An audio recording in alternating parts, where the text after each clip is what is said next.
अब अपने यहाँ तो मोदी भी नहीं और अमित शाह भी नहीं, और जैसे कांग्रेस में राहुल गांधी और खड़गे जी हैं वो भी मैं ही, सब कुछ अपने यहाँ तो अभी मैं ही हूँ, मगर मैं कोशिश कर रहा हूँ कि मैं न रहे और हम सब लोग सामूहिक नेतृत्व हमारा आगे बढ़े।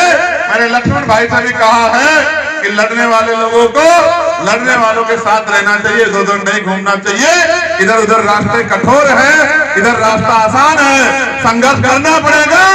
आसानी से तो जन्म भी इंसान का नहीं है। लोकतंत्र है, संविधान है, अधिकार है, हम अपनी बात को कह सकते हैं और हम अपने लोगों को तैयार कर सकते हैं। नेता इस लड़ाई को नहीं लड़ सकते, इस लड़ाई को तभी लड़ा जाएगा जब आप लोग तैयार हो जाओगे, जब सामने वाले भी ऐसे हो और इधर सामने बोलने वाले भी ऐसे और सुनने वाले भी ऐसे हो। जब दोनों चक्के एक जैसे होंगे तब मिशन तेजी से आगे बढ़ेगा।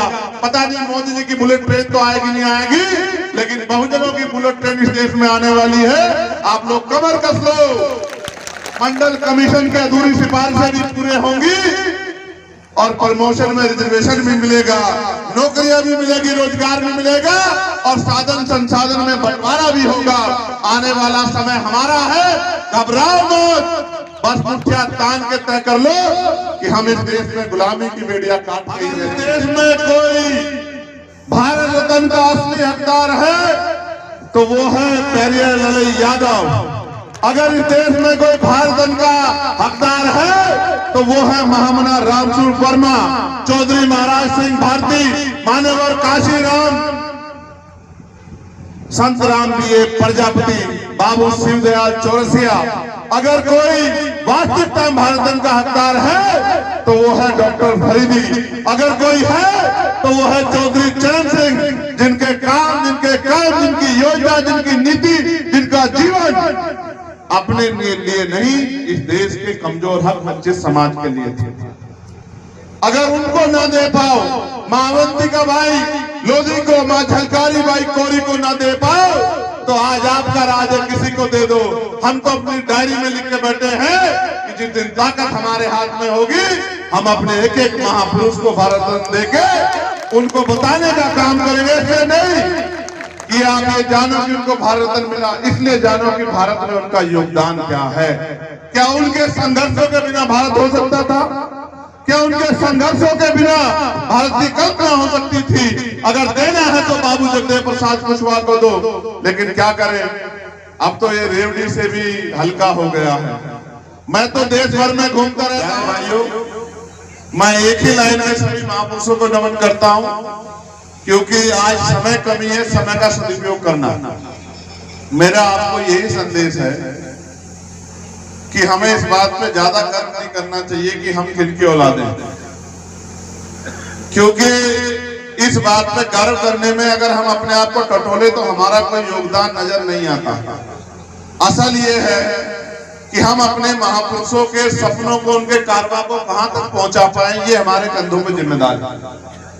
मैं डॉक्टर बाबा साहब अम्बेडकर को जब पढ़ता हूँ, फूले साहू पेरियार को जब पढ़ता हूँ, पेरियार ई रामा नायकर स्वामी को जब पढ़ता हूँ, महामना रामस्वरूप वर्मा, बाबू शिवदयाल चौरसिया को जब पढ़ता हूँ, संत राम बीए प्रजापति, मान्यवर काशीराम साहब को जब पढ़ता हूँ तो मुझे महसूस होता है कि वो दो नहीं थे, वो अलग अलग नहीं थे, हर एक पेड़ की एक डालियों के रूप में वो थे और हर व्यक्ति ने अपना, हर महापुरुष ने अपना अपना काम किया है और जब तक वो जिए उन्होंने आराम नहीं किया, सिर्फ काम किया। उनकी वजह से आज उनकी संतानें मंचों पर बैठे।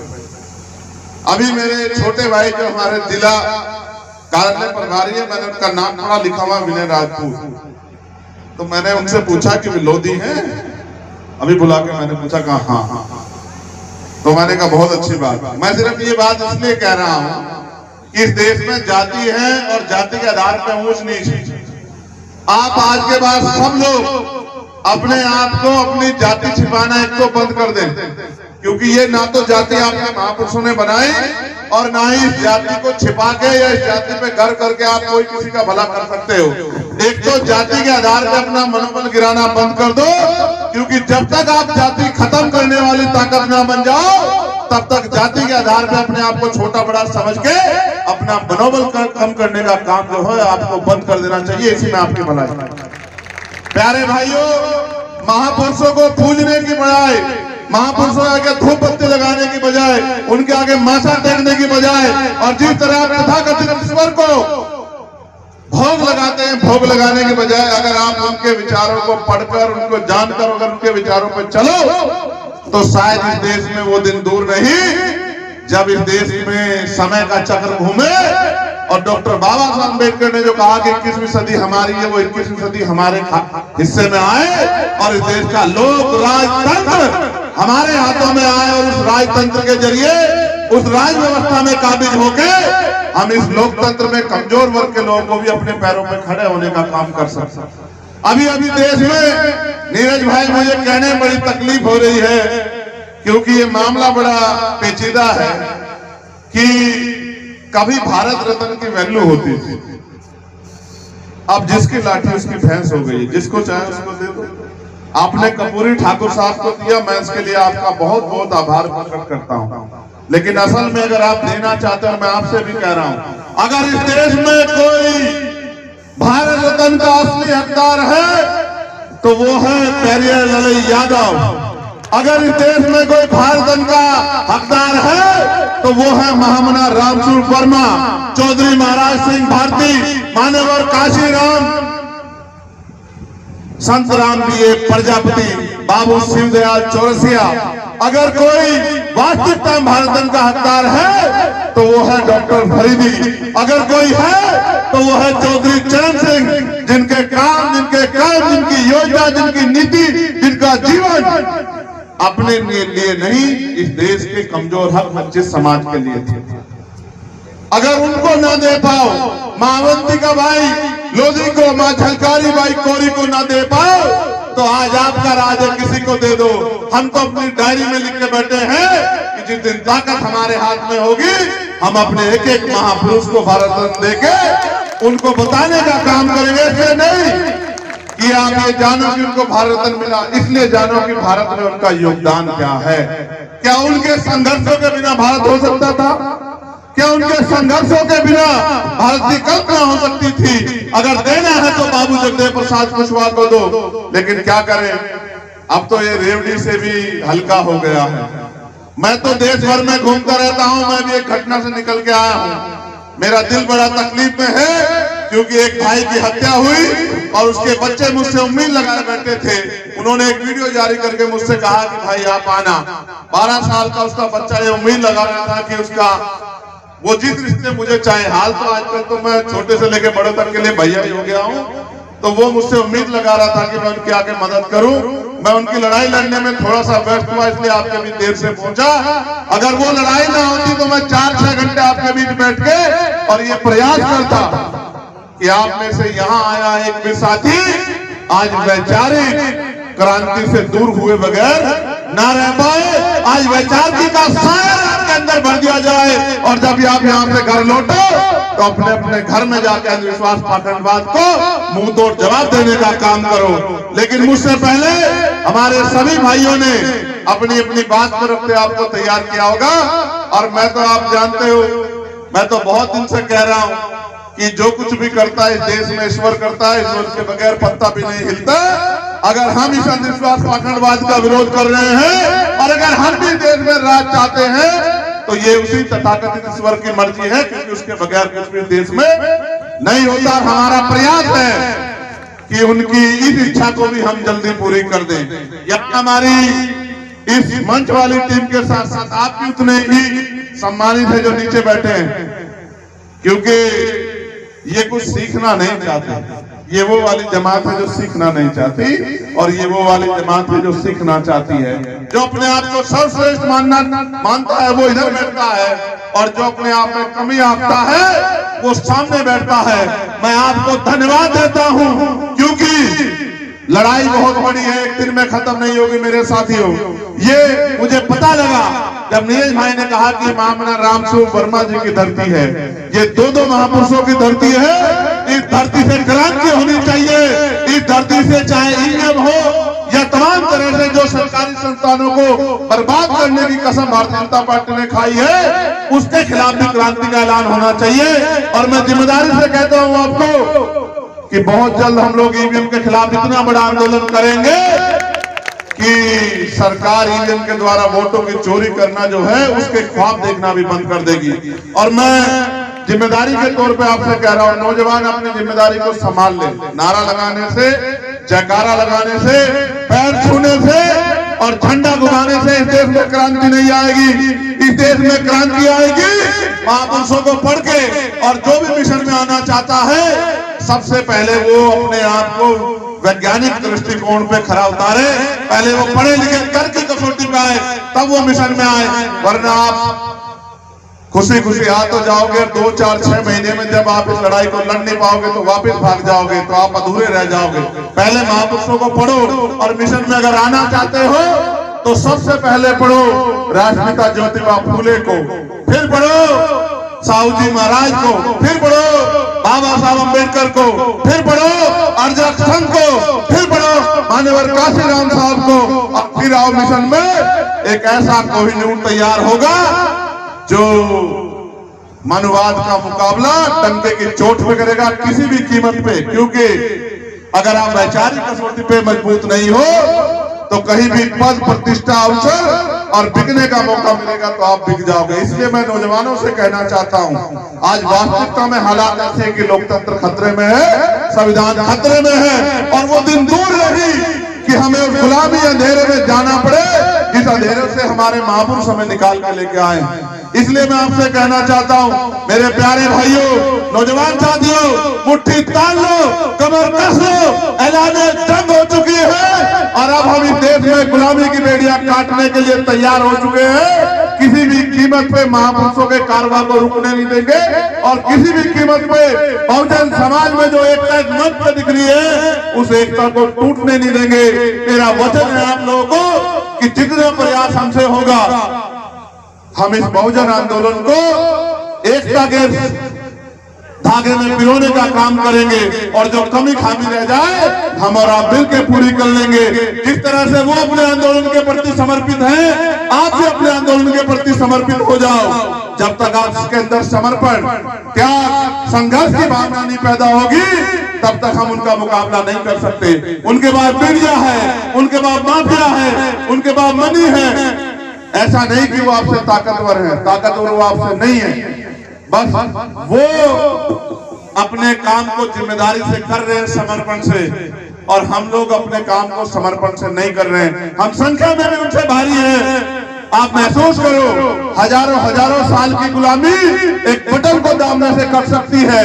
अगर मानसिक गुलाम हो गए हो तो अलग बात है। मैंने तो एक कहानी सुनी थी कि बचपन में हाथी के पैर में जब वो छोटा बच्चा होता है तो एक लोहे की संखल महावत बांध देता है। वो पूरे जोर लगाता है, जितने जोर उसमें, वो संखल को तोड़ नहीं पाता। और जब हाथी बड़ा हो जाता है, चाहे वो बड़े से बड़े विशाल वस्तु को गिरा दे, तब उसके पैर में एक इतनी मोटी संखल के बजाय एक छोटी सी बेड़ डाल दी जाती है। लेकिन उसमें मानसिक गुलामी इतनी हावी होती है कि वो उस बेड़ को तोड़ने की हिम्मत नहीं कर पाता, ना भी कभी प्रयास करता। हम इन गुलामी की बेड़ियों को काट सकते हैं। आज इस देश में लोकतंत्र है, संविधान है, अधिकार है। हम अपनी बात को कह सकते हैं और हम अपने लोगों को तैयार कर सकते हैं। नेता इस लड़ाई को नहीं लड़ सकते। इस लड़ाई को तभी लड़ा जाएगा जब आप लोग तैयार हो जाओगे, जब सामने वाले भी ऐसे हो और इधर सामने बोलने वाले भी ऐसे और सुनने वाले भी ऐसे हो। जब दोनों चक्के एक जैसे होंगे तब मिशन तेजी से आगे बढ़ेगा। पता नहीं मोदी जी की बुलेट ट्रेन तो आएगी नहीं आएगी, लेकिन बहुजनों की बुलेट ट्रेन इस देश में आने वाली है। आप लोग कमर कस लो। मंडल कमीशन की अधूरी सिफारिशें भी पूरे होंगी और प्रमोशन में रिजर्वेशन भी मिलेगा, नौकरियां भी मिलेगी, रोजगार भी मिलेगा और साधन संसाधन में बंटवारा भी होगा। आने वाला समय हमारा है, घबराओ मत। बस मुठिया तान के तय कर लो कि हम इस देश में गुलामी की बेड़ियां काट के ही रहेंगे। मैं प्रशासन के लोगों का बहुत धन्यवाद करूंगा, पुलिस के लोगों का और ज्यादा धन्यवाद करूंगा। ये इस प्रदेश में सबसे ज्यादा बेचारे हैं। इनको पहले 200 रुपए साइकिल भत्ता मिलता था, अब बढ़ा के 500 कुछ रुपए कर दिया, वो भी नहीं देते बेचारों को। और आप विश्वास करो, धुलाई भत्ता 180 रुपए है जो कपड़ा धोते हैं। मैं इनकी बहुत चिंता करता हूँ। मैं सोचता हूँ कि जल्दी से जल्दी इनकी 8 घंटे की ड्यूटी सुनिश्चित कर दे और हफ्ते में इनको एक दिन छुट्टी दे, इनको भी स्वाभिमान सम्मान के साथ प्रदेश की सेवा करने का मौका दें, और जो उनकी ड्यूटी है उसको ये लोग जिम्मेदारी से निर्वहन कर पाए। अभी तो सब लोग पीड़ित हैं, एक एक का नंबर आ रहा है। अभी पहला मानव रहित थाना शायद गुजरात में बन गया है, ये दिन दूर नहीं।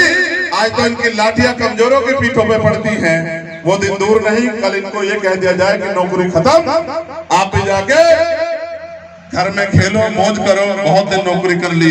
मैं इनसे भी कहना चाहता हूँ कि ये भी याद रखें कि संविधान है तो नौकरी है, संविधान है तो अधिकार है, संविधान है तो स्वाभिमान सम्मान है।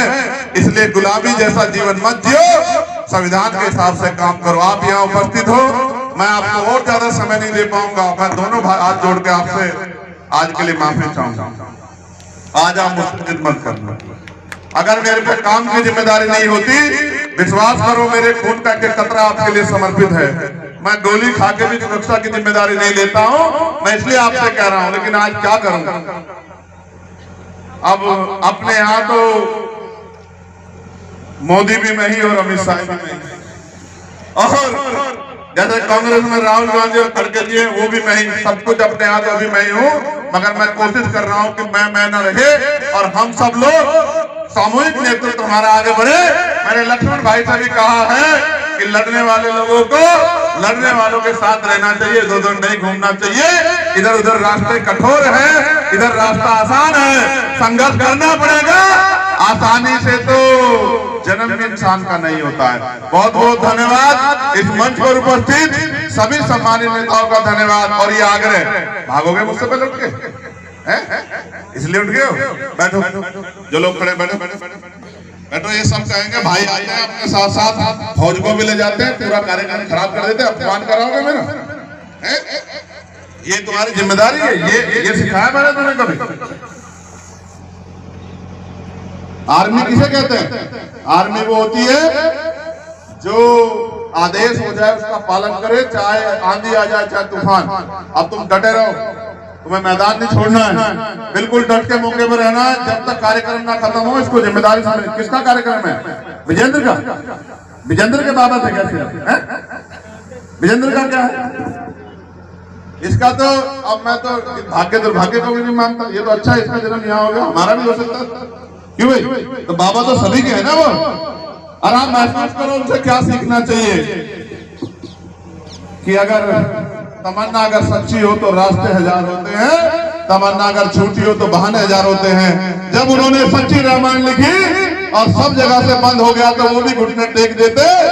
लेकिन ऐसे बहादुर, ऐसे वीर, ऐसे महापुरुष, ऐसे क्रांतिकारी के परिनिर्वाण दिवस पे आज हम लोग पहुंचे हैं। उनको कोटि कोटि नमन कि उन्होंने उस अनुवादियों को सुप्रीम कोर्ट तक खींच के लेके गए, सुप्रीम कोर्ट से ऑर्डर करवा के झुका के, और ये साबित किया कि तर्क और विज्ञान में कितनी शक्ति है। इसलिए उनको कोटि कोटि नमन और आप सबका धन्यवाद। आप सबके लिए मंगल कामनाएं, और छोटे भाई विजेंद्र के लिए भी मंगल कामनाएं कि ये इस परिवार का नाम भी रोशन करे और तर्क की कसौटी में भी खड़ा रहे। बाकी तो हम इसके पीछे खड़े ही।